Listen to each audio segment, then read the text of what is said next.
As a leader of majority, I can tell you there has never been any impeachment motion against the deputy president.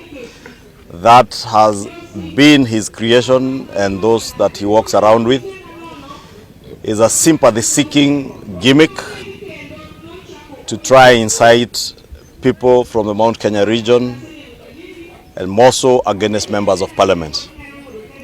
If you keenly listened to him yesterday, he passed a veiled threat to the people of Kenya when he said that even an impeachment motion would cause political instability.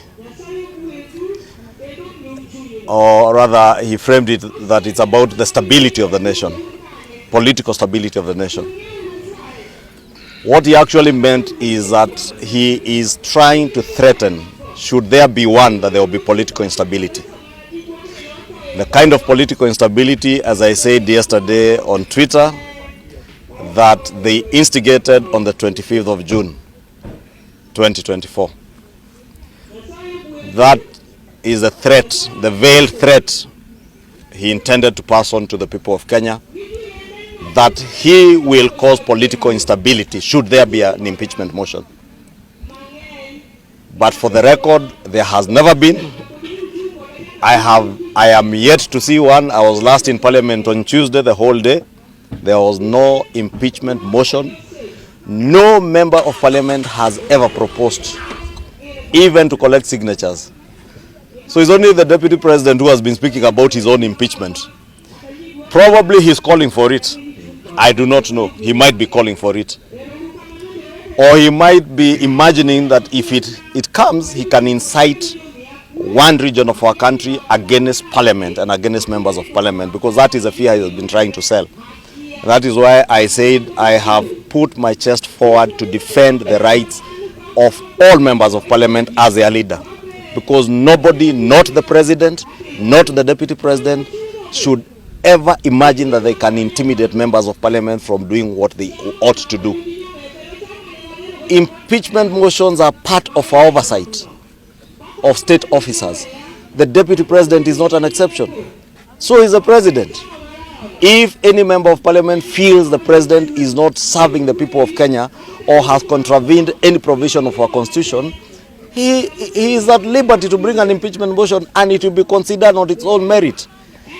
In the same purview, if any member of Parliament feels the Deputy President has not performed as he ought to have performed as a national leader, or has breached any provision of the Constitution, it is up to members of Parliament, any member of Parliament who is at liberty to bring an impeachment motion. Is a constitutional provision that is in a constitution that you can impeach anybody from the President to cabinet secretaries and other public officers. Therefore, the Deputy President should desist from making all this Ulabalu is making about impeachment, non-existent impeachment motions, because those only exist in the figment of his imagination. When President Kenyatta and William Ruto fell out, it was basically because President Uhuru Kenyatta was in his last term, had his preferred candidate for the 2022 elections, and his deputy was a presidential candidate. We are now in the first term of this administration. DP Gachagua has not told us whether he's a candidate in 2027, although all intents and all indications indicate that he wants to run for president. Here he has been mentioning that he wants to form friendship with the likes of Kalonzo, Wajakoya, and such like characters. And therefore, he's at liberty to do that. What I would have expected the Deputy President to be doing now, even in an address, and I did challenge him last week, for 2 years he has never addressed any national media station to either articulate what government is doing or even advance government policy on anything, be it housing, be it universal health coverage, be it the stall projects to talk about, be it even business and the pending bills I had him mentioned by passing.